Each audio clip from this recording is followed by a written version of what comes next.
तो दोस्तों आज हो गई है 18 अप्रैल और जो फटाफट बड़ी खबरें मुख्य समाचार सामने निकल के आ रहे हैं दोस्तों, एक एक करके चलेंगे। तमाम बेहद बड़ी अपडेट्स आप तक आगे इसी वीडियो के माध्यम से पहुंचाएंगे। सभी मुख्य समाचार हैं, ये वो खबरें हैं जो गोदी मीडिया आप तक नहीं पहुंचाता है, इसलिए इन सभी खबरों को जानने के लिए लगातार हमारे साथ आगे इसी वीडियो में बने रहिएगा। तो वहीं दोस्तों खबरों की तरफ चलने से पहले आप लोगों से एक छोटा सा निवेदन है कि अगर आप लोग भी कोरोना पर काबू पाने में मोदी सरकार को पूरी तरीके से फेल मानते हैं तो अभी इस वीडियो को लाइक कीजिए, अपना समर्थन दर्ज करवाइए और चैनल को सब्सक्राइब करके बेल के आइकन को जरूर दबाइए दोस्तों। और किसानों के समर्थन में कमेंट बॉक्स में कमेंट करना बिल्कुल भी मत भूलिएगा। जय जवान जय किसान। दरअसल दोस्तों पहली बड़ी खबर जान लेते हैं। कोरोना से हर दिन सैकड़ों लोग गंवा रहे हैं अपनी जान, लेकिन मोदी साहब बंगाल चुनाव में हैं व्यस्त, लोगों ने किया है ट्रोल। आप लोगों को बताते चलें, देश में कोरोना वायरस से हाहाकार मचा हुआ है। देश के अलग अलग हिस्सों में लोग जिंदगी के लिए लगातार जंग लड़ रहे हैं, लेकिन इन सब बातों से दूर बंगाल में प्रधानमंत्री मोदी, गृह मंत्री अमित शाह चुनावी प्रचार में काफी व्यस्त हैं। लेकिन यहां भी एक चौंकाने वाली बात है कि उनकी रैली और जनसभाओं में कोविड प्रोटोकॉल पूरी तरीके से नदारद है। अब इस बात को लेकर के सोशल मीडिया यूजर्स यहां पर नेताओं को ट्रोल कर रहे हैं। आप लोगों को दोस्तों बताते चलें, सोशल मीडिया यूजर्स ने यहां पर पीएम मोदी और गृह मंत्री अमित शाह को ट्रोल किया है। एक यूजर का कहना है कि 24 मार्च 2020 कोरोना के केस कम थे, तब पीएम मोदी घरों में रहने की बात कर रहे थे, और अब 18 अप्रैल 2021 को कोरोना के 2.5 लाख के करीब केस आ रहे हैं तो पीएम मोदी खुद रैली कर रहे हैं। तो वहीं एक अन्य यूजर ने कहा है कि इतने केस आने के बाद भी मोदी जी चुनाव प्रचार में बिजी हैं, ये लोग पूरी तरीके से चुनाव जीवी बन चुके हैं। तो वहीं एक अन्य यूजर ने यहां पर कहा है कि पहली लहर से हमेशा ही दूसरी लहर ज्यादा खतरनाक होती है, फिर चाहे वह कोरोना की हो या फिर 2014 के बाद 2019 की दूसरी लहर। दोस्तों यहां पर सीधे तौर पर प्रधानमंत्री मोदी को ले लिया है यूजर्स ने निशाने पर। इस खबर पे आप लोगों की क्या कुछ राय है, आप भी अपनी राय कमेंट बॉक्स में जरूर कमेंट करके बता सकते हैं। अगली बड़ी अपडेट की तरफ चलते हैं। राकेश टिकैत बोले, कोरोना से भी लड़ेंगे लेकिन बॉर्डर खाली किसी भी कीमत पर नहीं करेंगे। आप लोगों को बताते चलें, लगातार मोदी सरकार रणनीति बना रही है किसानों को खदेड़ने की, और यहां पर गृह मंत्रालय ने यहां पर एक रिपोर्ट भी मांग ली है किसान प्रदर्शन को लेकर के। आप लोगों को बताते चलें, ऑपरेशन क्लीन यहां पर चलाया जा सकता है किसानों को हटाने के लिए। इस बीच एक बड़ी खबर सामने निकल के आई है, राकेश टिकैत की तरफ से बड़ा बयान है। किसान किसी भी स्थिति में आंदोलन को खत्म करने के मूड में नहीं है। उन्होंने कहा है कि किसान आंदोलन को शाहीन बाग वाला प्रदर्शन नहीं बनने दिया जाएगा। किसानों ने साफ कर दिया है कि वह कोरोना से भी लड़ेंगे लेकिन बॉर्डर खाली किसी भी कीमत पर नहीं करेंगे।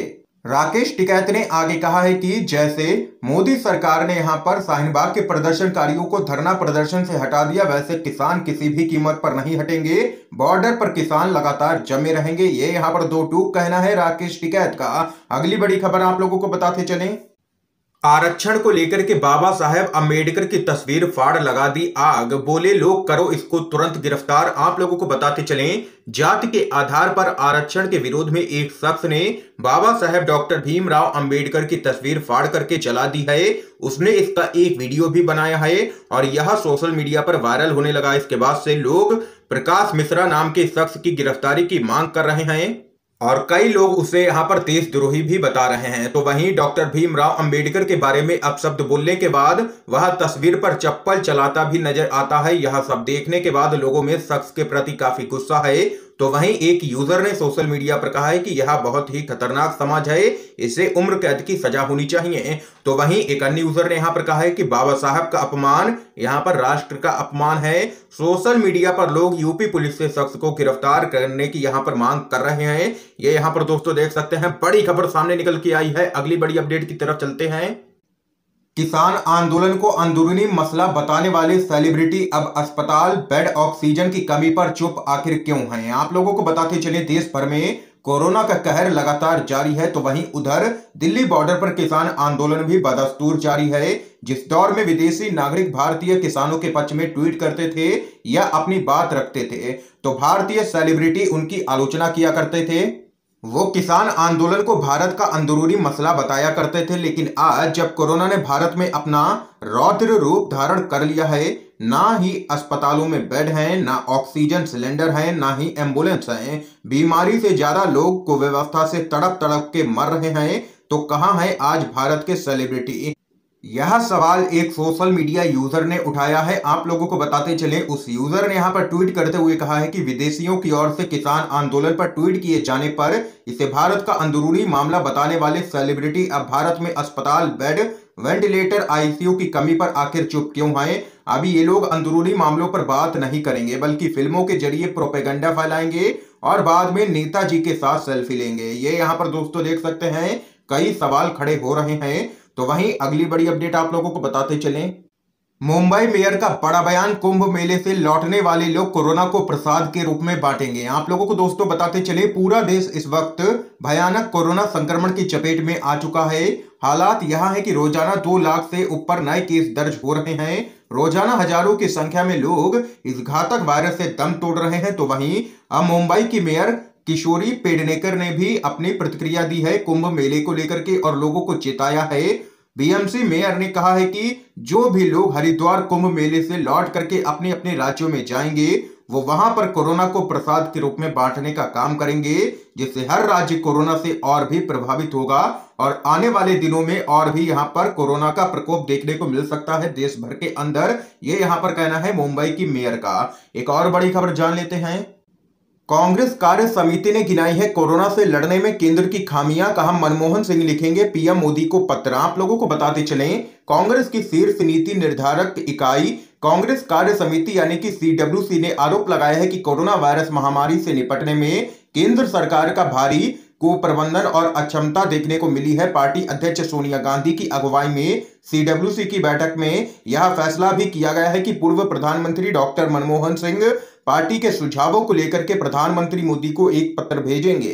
तो वहीं दोस्तों अगली बड़ी खबर जान लेते हैं, लीक ऑडियो टेप पर बोली है सीएम ममता बनर्जी, कहा मेरा फोन हो रहा है टैप, करवाऊंगी सीआईडी की जांच, सच आएगा निकल के सामने। जी हां दोस्तों, पश्चिम बंगाल में 5वें चरण के लिए मतदान संपन्न हुआ, लेकिन उससे पहले यहां पर ममता बनर्जी का एक ऑडियो क्लिप लीक हो गया, जिसमें ममता बनर्जी कूच बिहार हिंसा में मारे गए लोगों के बारे में बातचीत कर रही हैं। तो वहीं आप लोगों को बताते चले, इसके तुरंत बाद बीजेपी मामले की शिकायत लेकर के चुनाव आयोग के पास पहुंची। अब इस मामले में मुख्यमंत्री ममता बनर्जी ने पलटवार किया है बीजेपी पर। इसके साथ ही बीजेपी और केंद्र सरकार पर कई गंभीर आरोप लगाए हैं। ममता बनर्जी ने कहा है कि उनके फोन को टैप किया जा रहा है, जिस वजह से वो इस मामले में सीआईडी जांच के आदेश देंगी। उन्होंने बीजेपी पर हमला बोलते हुए कहा है कि बीजेपी के नेता हमारी रोजमर्रा की बातचीत पर भी चुटकी ले रहे हैं। सीआईडी जांच में पता चलेगा इसके पीछे किसका हाथ है और उन्हें किसी भी कीमत पर नहीं बख्शूंगी। ये यहां पर तो टू कहना है मुख्यमंत्री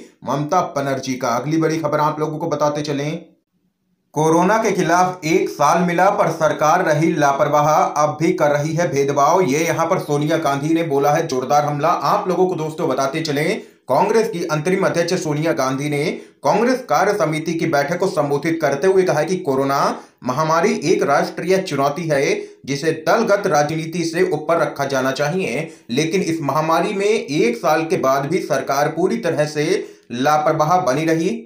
सीडब्ल्यूसी की बैठक कोरोना महामारी के मुद्दे पर चर्चा के लिए वर्चुअली बुलाई गई थी। कांग्रेस कार्य समिति की बैठक में अपनी प्रारंभिक टिप्पणी में सोनिया गांधी ने कहा कि कांग्रेस ने हमेशा ही माना है कि कोविड-19 महामारी से लड़ना एक राष्ट्रीय चुनौती है, जिसे पार्टी की राजनीति से ऊपर रखा जाना चाहिए।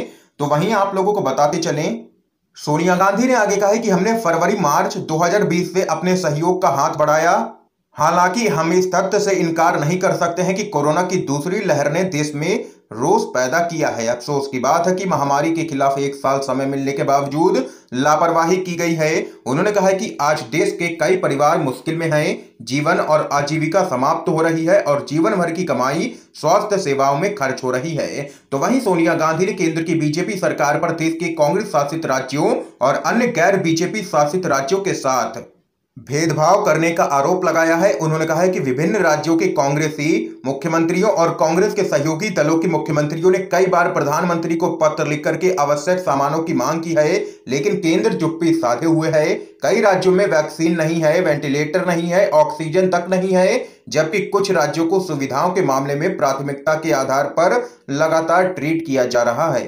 ये यहाँ पर दोस्तों देख सकते हैं कि जबरदस्त तरीके से मोदी सरकार को ले लिया है सोनिया गांधी ने निशाने पर और कहा है कि साल भर से मोदी सरकार सोती रही, कोई भी तैयारी नहीं की इस लहर को लेकर के, जिसका नतीजा अब देश में देखने को मिल रहा है। कोरोना ने तांडव मचा रखा है, पूरी तरीके से फेल साबित हुई है मोदी सरकार। आप लोग सोनिया गांधी की बात से सहमत हैं या नहीं? अपनी राय हाँ या ना में जरूर बता सकते हैं। एक और बड़ी खबर जान लेते हैं। चारा घोटाले के दुमका कोषागार मामले में लालू प्रसाद यादव को झारखंड हाई कोर्ट से मिली है जमानत, जेल से जल्द ही आएंगे बाहर। आप लोगों को बताते चलें, चारा घोटाला मामले में सजा काट रहे बिहार के पूर्व मुख्यमंत्री व राष्ट्रीय जनता दल के प्रमुख लालू प्रसाद यादव को रांची हाई कोर्ट ने यहां पर सशर्त जमानत दे दी है। आपको बता दें कि लालू यादव का स्वास्थ्य पिछले कुछ महीनों से ठीक नहीं चल रहा है, जिसके कारण उनका परिवार मेडिकल ग्राउंड पर जमानत की मांग करता रहा है और अब यहां पर चारा घोटाले के दुमका कोषागार मामले में लालू प्रसाद यादव को मिल गई है जमानत हाई कोर्ट से। एक और बड़ी खबर आप लोगों को बताते चलें, पीएम मोदी पर भड़की है टीएमसी की सांसद महुआ मोइत्रा। बोली, जनता कोरोना से लड़ रही है, प्रधानमंत्री मोदी चुनाव लड़ रहे हैं। आप लोगों को बताते चले, दुनिया भर के देश कोरोना महामारी को कंट्रोल करने के लिए लगातार नियमों का पालन कर रहे हैं और ज्यादा से ज्यादा लोगों को कोरोना वैक्सीन मुहैया करवाने की कोशिश कर रहे हैं। वहीं भारत में स्थिति इसके बिल्कुल ही विपरीत है। देश की सरकार एक तरफ अपना पूरा ध्यान चुनाव पर दे रही है, तो वहीं धार्मिक कार्यक्रमों पर भी काफी देर बाद रोक लगाई गई है। भारत में लोगों को सुरक्षित रखे जाने से ज्यादा तवज्जो सरकार अपने राजनीतिक फायदों को दे रही है। इसका उदाहरण आप सभी लोग पश्चिम बंगाल में देख सकते हैं, जहां बीते हफ्ते से हर दिन देश में कोरोना के लाखों मामले सामने निकल के आ रहे हैं। तो वहीं पश्चिम बंगाल में कोरोना नियमों की बेपरवाह होकर के खुलेआम धज्जियां लगातार उड़ाई जा रही हैं। इस मामले में तृणमूल कांग्रेस की नेता महुआ मोइत्रा ने प्रधानमंत्री मोदी पर कटाक्ष किया है। उन्होंने कहा है कि देश की जनता कोविड-19 से लड़ रही है और प्रधानमंत्री मोदी चुनाव लड़ रहे हैं। दरअसल विपक्षी दलों का कहना है कि ऐसे वक्त में जब एक देश के प्रधानमंत्री को जनता के बारे में सोचना चाहिए, वह जनता को खतरे में डालने का काम कर रहे हैं और सिर्फ चुनावों को ही महत्व दे रहे हैं। तो वहीं अगली बड़ी खबर की तरफ चलते हैं। गुजरात में कोरोना का तांडव, गुजरात में लाशों का अंबार। हाई कोर्ट ने रूपानी सरकार को लगाई है कड़ी फटकार, कहा आंकड़े बिल्कुल भी ना छुपाएं। आप लोगों को बताते चलें, कोरोना संक्रमण की दूसरी लहर के दौरान भारत में हर दिन लाखों लोग संक्रमित हो रहे हैं। कई राज्यों में जहां पर कोरोना की स्थिति अभी कंट्रोल में है, तो वहीं कई राज्यों में हर दिन यहां जानलेवा संक्रमण पूरी तरीके से बेकाबू होता जा रहा है। तो वहीं केंद्र में सत्तारूढ़ भाजपा सरकार लोगों को बचाने की जगह चुनावों को ज्यादा महत्व दे रही है। इसकी वजह से दुनिया भर में पार्टी की काफी किरकिरी हो रही है, लेकिन फिर भी बीजेपी को कोई भी परवाह नहीं है। इसी कड़ी में गुजरात हाई कोर्ट ने राज्य सरकार को फटकार लगाते हुए एक नसीहत दी है। गुजरात हाई कोर्ट ने कहा है कि अगर राज्य सरकार के द्वारा कोरोना संक्रमण से बढ़ रहे मामलों को छिपाया जाएगा तो सरकार लोगों में विश्वास पूरी तरीके से खो देगी। गुजरात हाई कोर्ट का कहना है कि राज्य में बढ़ रहे कोरोना मामलों की असली तस्वीर छुपाने से कोई भी फायदा होने वाला नहीं है, बल्कि इससे लोगों में सिर्फ डर का ही माहौल बनेगा। अगर राज्य सरकार लोगों को कोरोना के असली आंकड़े बताएगी तो इससे लोग सावधान होंगे और उनमें जागरूकता भी आएगी। दरअसल दोस्तों आप लोगों को बताते चलें, बीजेपी शासित गुजरात हो या फिर उत्तर प्रदेश, लगातार इन राज्यों पर आरोप लग रहा है आंकड़े छुपाने का और यहां पर पूरी तरीके से अब बीजेपी सरकार घेरती हुई नजर आ रही है। हाई कोर्ट ने भी लगाई है कड़ी फटकार। एक और बड़ी खबर आप लोगों को बताते चलें, देश की राजधानी में भी ऑक्सीजन, रेमडेसिविर और कोरोना बेड की कमी। सीएम केजरीवाल ने खुद माना है हालात है पूरी तरीके से बेकाबू। आप लोगों को बताते चलें, देश की राजधानी दिल्ली में भी कोरोना संक्रमण पूरी तरीके से बेकाबू हो चुका है और हालात यह है कि खुद मुख्यमंत्री मान रहे हैं कि दिल्ली में ऑक्सीजन स्टॉक, कोरोना बेड और रेमडेसिविर इंजेक्शन की काफी कमी हो गई है। उन्होंने माना है कि आने वाले दिनों में हालात और भी खराब हो सकते हैं। तो वहीं दूसरी तरफ अरविंद केजरीवाल ने केंद्र सरकार से भी मदद की गुहार लगाई है, लेकिन केंद्र की बीजेपी सरकार यहां पर पश्चिम बंगाल के अंदर चुनावी प्रचार में व्यस्त है। तो वहीं अगली बड़ी अपडेट आप लोगों को बताते चलें, सर्वदलीय बैठक में शामिल हुए तेजस्वी यादव कोरोना के बढ़ते प्रभाव के बीच बिहार सरकार को दिया है ये ऑफर। आप लोगों को बताते चलें, राज्यपाल फागू चौहान की अध्यक्षता में सर्वदलीय बैठक संपन्न हुई। बैठक में सभी दलों के नेताओं ने हिस्सा लिया। नेता प्रतिपक्ष तेजस्वी यादव भी बैठक में शामिल हुए। इस दौरान उन्होंने कहा कि विपक्षी दल पिछले एक साल से सदन में मीडिया के जरिए, पत्रों के माध्यम से लगातार सरकार को कोरोना प्रबंधन और महामारी से निपटने के लिए सुझाव देते आ रहे हैं, लेकिन दुर्भाग्यपूर्ण है कि उन पर कभी भी अमल नहीं हुआ। बैठक के दौरान तेजस्वी यादव ने कहा है कि मौजूदा समय में सरकार की व्यवस्थाओं की पोल पूरी तरह से खुल चुकी है। सरकार अपनी सारी ही विफलताएं दूसरे के माथे मढ़ पाप में सबको भागीदार बनाना चाहती है, इसलिए अब विपक्षी दलों को याद किया गया है। अगर सरकार विपक्ष के सकारात्मक सुझावों और सरोकारों को नहीं सुनती है तो ऐसी बैठकों का आखिर क्या मतलब है। सरकार पर निशाना साधने के साथ ही तेजस्वी यादव ने मौजूदा स्थिति को देखते हुए सरकार को कई सुझाव दिए हैं। उन्होंने कहा है कि एक स्पेशल टास्क फोर्स का गठन किया जाए जिसमें एक्सपर्ट और तमाम राजनीतिक दलों के प्रतिनिधि शामिल हों। ऑक्सीजन और जरूरी दवाओं की निर्बाध सप्लाई चेन सुनिश्चित की जाए और उसकी कालाबाजारी करने वालों पर सख्त से सख्त कठोर कार्रवाई की जाए। ये यहाँ पर तेजस्वी यादव की तरफ से खबर सामने निकल के आई है। दोस्तों, आज की तमाम बेहद बड़ी खबरें थी जो हमने आप लोगों तक पहुंचाई हैं। इस वीडियो को ज्यादा से ज्यादा शेयर कीजिएगा, अपने सभी दोस्तों तक इन खबरों को जरूर पहुंचाइएगा। और अगर आप लोगों को ये वीडियो पसंद आए हो तो लाइक जरूर कीजिएगा। वीडियो देखने के लिए आप सभी दोस्तों का बहुत बहुत धन्यवाद। जय हिंद, जय भारत।